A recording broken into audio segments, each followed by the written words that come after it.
ರಾಜ್ಯ ಸರ್ಕಾರ 28 ವರ್ಷಗಳ ನಂತರ ಈ ವಾರ ನೋಂದಣಿ ಅಗತ್ಯವಿಲ್ಲದ ಎಲ್ಲಾ ದಾಖಲೆಗಳ ಸ್ಟಾಂಪ್ ಡ್ಯೂಟಿ ಶುಲ್ಕ ಅಥವಾ ಮುದ್ರಾಂಕ ಶುಲ್ಕವನ್ನು ಶೇಕಡ 200ರಿಂದ ಶೇಕಡ 500ರವರೆಗೆ ಹೆಚ್ಚಿಸಿದೆ. ಈ ಸಂಬಂಧ ರಾಜ್ಯ ಸರ್ಕಾರ ಇತ್ತೀಚೆಗೆ ಬೆಳಗಾವಿಯಲ್ಲಿ ನಡೆದ ವಿಧಾನಮಂಡಲ ಚಳಿಗಾಲದ ಅಧಿವೇಶನದಲ್ಲಿ ಕರ್ನಾಟಕ ಸ್ಟಾಂಪ್ ತಿದ್ದುಪಡಿ ಮಸೂದೆ 2023 ಮಂಡಿಸಿ ಅಂಗೀಕರಿಸಿದೆ.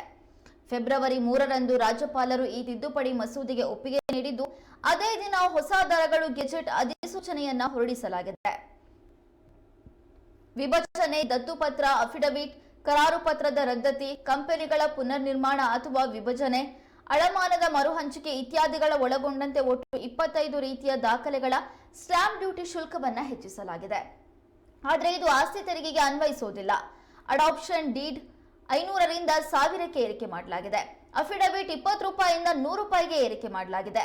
ಡಿವೋರ್ಸ್ 100 ರೂಪಾಯಿಯಿಂದ 500 ರೂಪಾಯಿಗೆ ಏರಿಕೆ ಮಾಡಲಾಗಿದೆ. ಟ್ರಸ್ಟ್ಗಳಿಗೆ 1000ದಿಂದ 2000 ರೂಪಾಯಿಗೆ ಏರಿಕೆ ಮಾಡಲಾಗಿದೆ. ಪವರ್ ಆಫ್ ಅಟರ್ನಿ 100ರಿಂದ 500 ರೂಪಾಯಿಗೆ ಏರಿಕೆ ಮಾಡಲಾಗಿದೆ.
ಈ ಕುರಿತಂತೆ ಹೆಚ್ಚಿನ ಮಾಹಿತಿಯನ್ನು ನೀಡೋದಕ್ಕೆ ನಮ್ಮ ವಾಹಿನಿಯ ಪ್ರಧಾನ ಸಂಪಾದಕರಾದ ಹೊನ್ನಾಳಿ ಚಂದ್ರಶೇಖರ್ ಅವರು ನಮ್ಮೊಂದಿಗೆ ದೂರವಾಣಿ ಸಂಪರ್ಕದಲ್ಲಿದ್ದಾರೆ.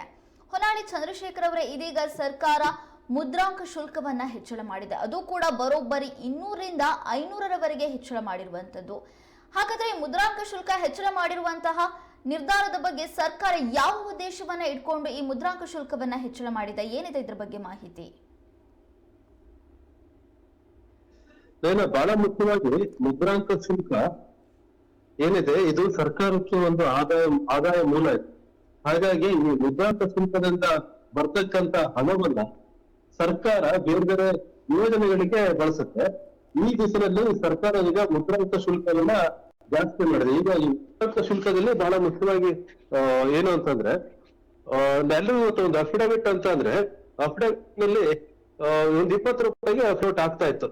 ಈಗ ಅಫಿಡವಿಟ್ ಈಗ 20 ರೂಪಾಯಿಗೆ ಆಗಲ್ಲ. ಅದು ಇನ್ನು ಮುಂದೆ ಅಫಿಡವಿಟ್ ಮಾಡಿಸ್ಬೇಕು ಅಂತಂದ್ರೆ ಕನಿಷ್ಠ 100 ರೂಪಾಯಿ ಶುಲ್ಕದ ಸ್ಟಾಂಪ್ ಪೇಪರ್ ನ ತಗೋಬೇಕಾಗತ್ತೆ. ಈಗ ಇಷ್ಟು ಮೊತ್ತವನ್ನ ಕೊಡ್ಬೇಕಾಗುತ್ತೆ. ಬರೀ ಅಫಿಡವಿಟ್ ಮಾತ್ರ ಅಲ್ಲ, ಇನ್ನು ಬೇರೆ ಬೇರೆ ಏನೇನು ಅಗ್ರಿಮೆಂಟ್ ಗಳಿದಾವೆ ಆ ಎಲ್ಲಾ ಅಗ್ರಿಮೆಂಟ್ ಗಳಿಗೂ ಸಹ ಜಾಸ್ತಿ ಆಗಿದೆ.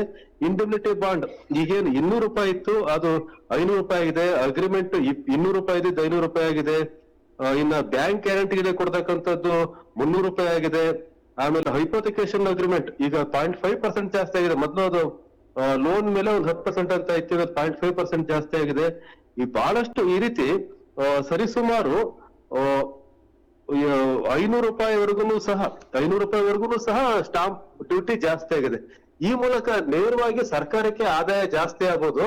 ಸರ್ಕಾರ ಇದಕ್ಕೆ ಕೊಡ್ತಾ ಇರ್ತಕ್ಕಂಥ ಸಮರ್ಥನೆ ಏನು ಅಂತ ಅಂದ್ರೆ, ಈಗ ಇರ್ತಕ್ಕಂಥ ಸ್ಟಾಂಪ್ ಡ್ಯೂಟಿ ಏನಿದೆ ಇದು ಬಹಳ ವರ್ಷಗಳಿಂದ ಬದಲಾಗಿದ್ದಿಲ್ಲ, ಅದೇ ರೀತಿ ಮುಂದುವರ್ಕೊಂಡು ಬಂದಿತ್ತು. ಈಗ ಜನರ ಜೀವನ ಮಟ್ಟ ಅಥವಾ ಆದಾಯ ಇವೆಲ್ಲ ಹೆಚ್ಚಾಗುವಂತ ಸಂದರ್ಭದಲ್ಲಿ ಸ್ಟಾಂಪ್ ಡ್ಯೂಟಿಯಲ್ಲಿ ಯಾವುದೇ ಹೆಚ್ಚಳವನ್ನ ಮಾಡಿಲ್ಲ.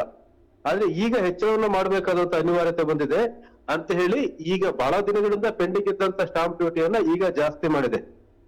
ಈ ಸ್ಟಾಂಪ್ ಡ್ಯೂಟಿ ಏನು ಹೆಚ್ಚಾಗಿದೆ ಇದು ಫೆಬ್ರವರಿ 6ನೇ ತಾರೀಕಿಂದ ಎಫೆಕ್ಟಿವ್ ಬರ್ತಾ ಇದೆ. ಫೆಬ್ರವರಿ 6ನೇ ತಾರೀಕು ನಂತರ ಯಾರೇ ಹೋಗಿ ಒಂದು ಅಫಿಡವಿಟ್ ಮಾಡ್ಬೇಕು ಅಂತಂದ್ರೆ ಹೆಚ್ಚು ಈಗೇನ್ ನಿಗದಿಪಡಿಸಿದ್ರೆ ಅಷ್ಟು ಸ್ಟಾಂಪ್ ಡ್ಯೂಟಿಯನ್ನ ಕಟ್ಟಲೇಬೇಕಾಗಿದೆ.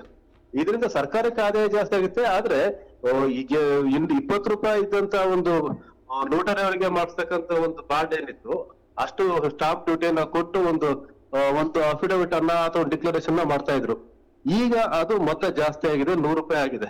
ಈಗ ಹೆಚ್ಚು ಬಳಕೆ ಆಗ್ತಾ ಇದ್ದದ್ದು ಇದೇನು 20 ರೂಪಾಯಿ ಇದೆ. ಇದು ಬಹಳ ಕಡಿಮೆ ಆದಾಯದ ಮತ್ತೆ ಬಡವರು ಮತ್ತೆ ಕೆಳವರ್ಗದವರು ಅಂತ ಹೇಳ್ತೀವಿ ಅವರೇ ಹೆಚ್ಚಾಗಿ ಇದನ್ನ ಬಳಸ್ತಾ ಇದ್ದಿದ್ದು. ಈಗ ಅವರಿಗೆ 20 ರೂಪಾಯಿ ಇದ್ದಿದ್ದು ಈಗ 100 ರೂಪಾಯಿ ಆಗಿದೆ. ಹಾಗಾಗಿ ಇದೊಂದು ಬಿಟ್ಟು ಉಳಿದನ್ನ ಜಾಸ್ತಿ ಮಾಡಬಹುದಿತ್ತ ಅಂತ ಸಾರ್ವಜನಿಕರ ಅಭಿಪ್ರಾಯ ಇದೆ. 20 ರೂಪಾಯಿದನ್ನ ಹಾಗೆ ಉಳಿಸಿ ಇನ್ನು ಬೇರೆ ಮಾದರಿಯ ಏನು ಅಗ್ರಿಮೆಂಟ್ ಹೇಳಿದಾವೆ ಅವನ್ನ ಜಾಸ್ತಿ ಮಾಡ್ಬೋದಿತ್ತು ಅಂತ ಹೇಳಿ ಅದೇ ಸರ್ಕಾರ ಏಕಕಾಲದಲ್ಲಿ ಎಲ್ಲವನ್ನೂ ಜಾಸ್ತಿ ಮಾಡಿದೆ. ಬಟ್ ಸಮಾಧಾನದ ವಿಷಯ ಅಂತಂದ್ರೆ 20 ರೂಪಾಯಿ ಇದ್ದಿದ್ದನ್ನ ಒಂದು 500 ರೂಪಾಯಿಗೋ 300 ರೂಪಾಯಿಗೋ ಮಾಡಿಲ್ಲ. ಕನಿಷ್ಠ 100 ರೂಪಾಯಿ ಮಾಡಿದೆ ಅಷ್ಟೇ. ಅದು ಬಹಳ ವರ್ಷಗಳ ನಂತರ ಮಾಡಿದೆ ಅಂತ. ಹಾಗಾಗಿ ಈಗ ಸರ್ಕಾರವೂ ಸಹ ಆದಾಯ ಮೂಲಗಳನ್ನ ಬೇರೆ ಬೇರೆ ಕಡೆ ಶೋಧನೆ ಮಾಡ್ಬೇಕಾಗತ್ತೆ, ಆದಾಯ ಕ್ರೋಢೀಕರಣ ಮಾಡ್ಬೇಕಾಗತ್ತೆ. ಈ ನಿಟ್ಟಿನಲ್ಲಿ ಈಗ ಮುದ್ರಾಂಕ ಶುಲ್ಕ ಹೆಚ್ಚಾಗಿದೆ ನಯನ. ಓಕೆ, ಇದರಿಂದ ಪ್ರಮುಖವಾಗಿ ಯಾರಿಗೆಲ್ಲ ತೊಂದರೆ ಆಗುತ್ತೆ? ಈಗ ಹಾಗೆ ನೋಡಿದ್ರೆ 20 ರೂಪಾಯಿ ಇದ್ದಿದ್ದು 100 ರೂಪಾಯಿ ಆಗಿದೆ. ಮತ್ತೆ ಉಳಿದ ಎಲ್ಲ ಇಂಡೆಮ್ನಿಟಿ ಬಾಂಡ್ಗಳಾಗಿರ್ಬೋದು, ಬೇರೆ ಅಗ್ರಿಮೆಂಟ್ ಆಗಿರ್ಬೋದು, ಬ್ಯಾಂಕ್ ಗ್ಯಾರಂಟಿ ಆಗಿರ್ಬೋದು, ಗರಿಷ್ಠ ಒಂದು 500 ರೂಪಾಯಿವರೆಗೂ ಆಗತ್ತೆ. ತುಂಬಾ ಎರವಿರಿ ಜಾಸ್ತಿ ಆಯ್ತು, ಅದು ತುಂಬಾ ಹೊರೆ ಆಯ್ತು ಅನ್ನೋ ರೀತಿಯಲ್ಲೇನು ಹೆಚ್ಚಾಗಿಲ್ಲ. 100 ರೂಪಾಯಿ 500 ರೂಪಾಯಿ ಆಗಿದೆ ಅಂದ್ರೆ 200 ರೂಪಾಯಿ ಇದ್ದಿದ್ದು 300 ರೂಪಾಯಿ ಆಗಿದೆ, 300 ರೂಪಾಯಿ ಇದ್ದಿದ್ದು 500 ರೂಪಾಯಿ ಆಗಿದೆ. ಇನ್ನ ಕೆಲವು ಎಷ್ಟು ಅಲ್ಲಿ ಬಾಂಡ್ ಬರೆದು ಕೊಡ್ಬೇಕಾಗಿರುತ್ತೋ ಇಂಡಿಮ್ನಿಟಿ ಬಾಂಡ್ ಅಥವಾ ಸಾಲದ ಮೊತ್ತಕ್ಕೆ ಲೋನ್ ತಗೋಬೇಕಾದ್ರೆ ಆ ಹಣದ ಮೊತ್ತಕ್ಕೆ 0.5% ಅಷ್ಟು ಇದನ್ನ ಕೊಡ್ಬೇಕಾಗುತ್ತೆ ಸ್ಟಾಂಪ್ ಡ್ಯೂಟಿಯನ್ನ.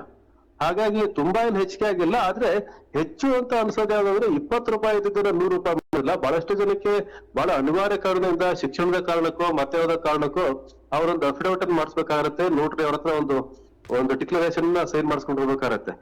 ಅಲ್ಲಿ 20 ರೂಪಾಯಿ ಇದ್ದಿದ್ದು 100 ರೂಪಾಯಿ ಮಾಡಿದಾರಲ್ಲ, ಇದೊಂದು ಬಿಟ್ಟು ಉಳಿದಿತ್ತು ಮಾಡ್ಬೋದಿತ್ತು ಅಂತ.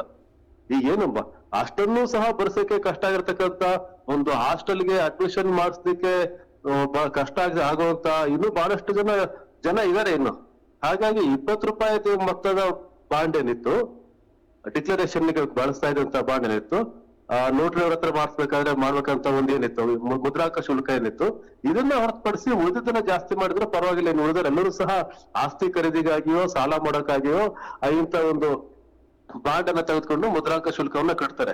ಉಳಿದ್ರೆ ಎಲ್ಲರೂ ಸಹ ಬಹುತೇಕ ಆಸ್ತಿಗೆ ಅಥವಾ ಬೇರೆ ಇನ್ಯಾವುದೋ ಕಾರಣಕ್ಕೆ ಅಥವಾ ನ್ಯಾಯಾಲಯದ ಕೇಸಿಗೆ ಸಂಬಂಧಪಟ್ಟಂಗೆ ಅವರು ಮುದ್ರಾಂಕ ಶುಲ್ಕವನ್ನ ಕಟ್ತಾ ಇರ್ತಾರೆ. ಆದ್ರೆ 20 ರೂಪಾಯಿ ಕಟ್ಟೋರು ಇರ್ತಾರೆ. ಇವರೆಲ್ಲರೂ ಸಹ ತಮ್ಮ ಜೀವನದ ಒಂದು ಪ್ರಮುಖವಾದಂತ ಒಂದು ಸಂದರ್ಭದಲ್ಲಿ ಶಾಲೆಗೆ ಸೇರ್ಬೇಕಾದ್ರೂ, ಹಾಸ್ಟೆಲ್ ಸೇರ್ಬೇಕಾದ್ರೂ, ಮತ್ತೊಂದು ಸೇರ್ಬೇಕಾದ್ರೂ ಅಲ್ಲಿ ಅವರು ಕಟ್ತಾ ಇರ್ತಾರೆ 20 ರೂಪಾಯಿದನ್ನ. ಹಾಗಾಗಿ 20 ರೂಪಾಯಿದನ್ನ ಜಾಸ್ತಿ ಮಾಡಬಾರ್ದಿತ್ತು ಅನ್ನೋದು ಒಂದು ಸಾರ್ವಜನಿಕವಾಗಿ ಅಭಿಪ್ರಾಯ ಕೇಳಿ ಬರ್ತಾ ಇದೆ. ಓಕೆ, ನಿಮ್ಮೆಲ್ಲ ಮಾಹಿತಿಗಾಗಿ ಧನ್ಯವಾದಗಳು.